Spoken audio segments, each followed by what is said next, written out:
hard as I have in the Tea Party movement, who has spent 7 days a week since April 15th of last year to help organize all of you across the state. He's a friend of mine, Tim Dake from Grandsons of Liberty.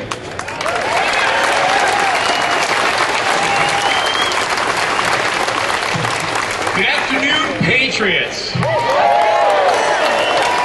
Kim's right. This is a heck of a family reunion. We should do this more often. We should do this at least once or twice a month.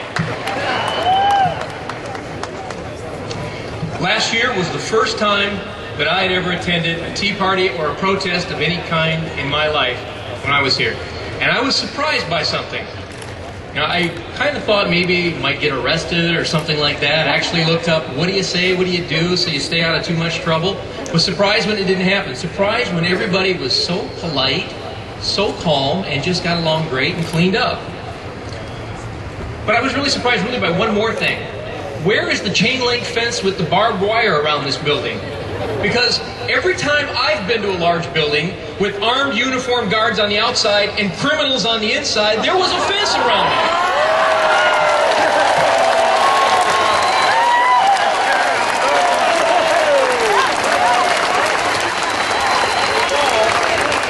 I was convinced every one of them in there needed to be tossed in jail. Well, I've learned a little bit since then. There are a few in there that are on our side, but they are very outnumbered. Very outnumbered. But they are trying to do what they can to save our liberties. And really that's what this comes down to. Because last year, this focused on taxes, spending, bailouts. These are important issues, but there's a bigger issue at stake, and that is the trampling of our rights. That is the destruction of our Constitution. And that by doing this, this is what gives them the feeling that they can do this to us, that they can tax us, they can spend, they can take everything away from us. And we have seen the complaints in the last year grow to include health care, cap-and-trade legislation, an unprecedented number of czars, bailouts of large corporations, but all of this comes down to shredding our Constitution and Bill of Rights. And if we abandon these founding documents, willingly or not, we are losing the most important of our national treasures, and that's liberty.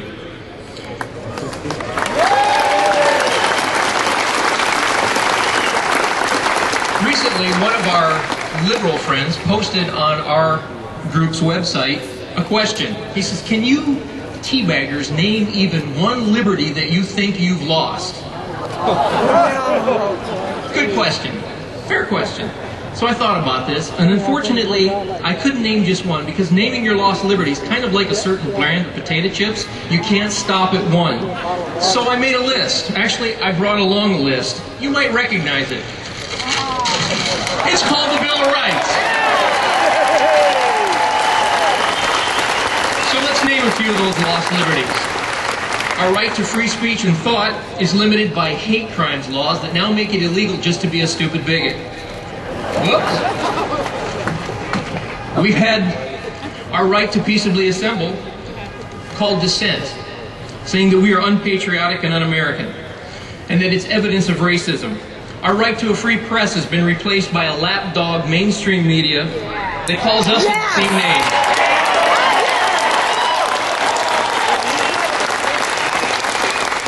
Our right to defend ourselves, our families, and our property is threatened by a Congress that, according to Dianne Feinstein and Barbara Boxer, is just waiting for the time to be right to take our means to self-defense.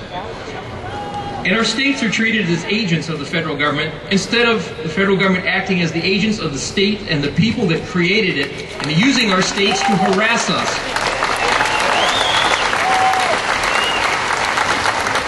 Our right to be secure in our persons and papers is replaced by a secret court sanctioned searches of our homes and our library records, and if you speak of it, you go to jail. Judge Napolitano the other day said that an 86-year-old librarian in Connecticut was prosecuted for mentioning to her 75-year-old assistant that there had been a warrant served on them to look at someone's library records. We have an administration that seizes private businesses and redistributes the assets to its friends and campaign donors. Yeah. And now today, in this building, I've been told there are 83 bills queued to be voted on. 83 of them. How many of those are going to affect our liberty? All of them! Well, if we want to see our liberty again, if we want to preserve what we have left of it, we have to do more than protest and gripe. And we have to do more than send email to each other. We have to acknowledge who's at fault in this mess. And it's not the government, it's not the political parties or the politicians or even the large corporations or the media.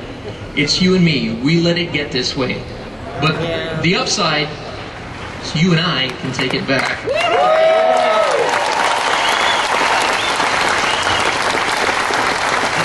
We've all been very busy with our lives.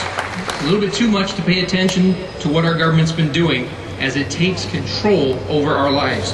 We've sat in our lazy boys watching our flat screen HD TVs, eating delivery pizza while the progressives have worked late into the night to dismantle our Bill of Rights and double and triple the size of our government and turn our Constitution into a living document that means whatever the government needs it to be today and something else tomorrow. But it's time for that to end, and it's time to step up and work for the change. It's time to engage in the government and use the system to affect the change, to limit its power.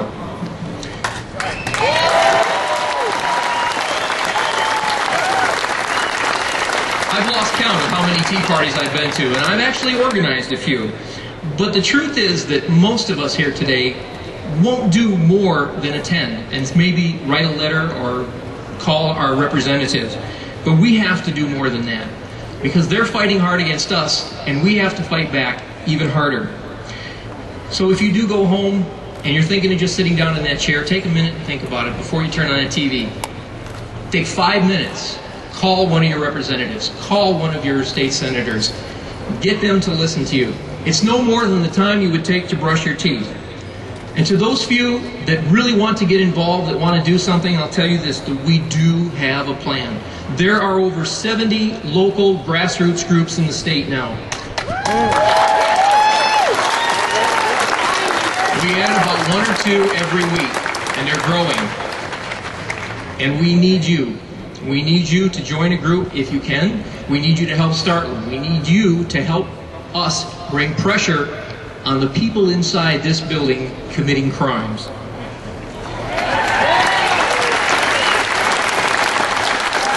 We've been trying to fight Obamacare. Our groups came to the legislature looking for people to help us get an amendment to our state constitution passed to protect our right to choose in health care and not be forced into a government system. We're working on this type of legislation and a whole list of other things that we're going to do after the next legislature convenes. But we do need your help. And you don't have to join a group to act, but you do need to decide to make a difference. And you've had a full year now to think about what you will do. So what are you waiting for? Join us. Join us to retake our nation, to retake our state, to restore our republic, and to restore our future.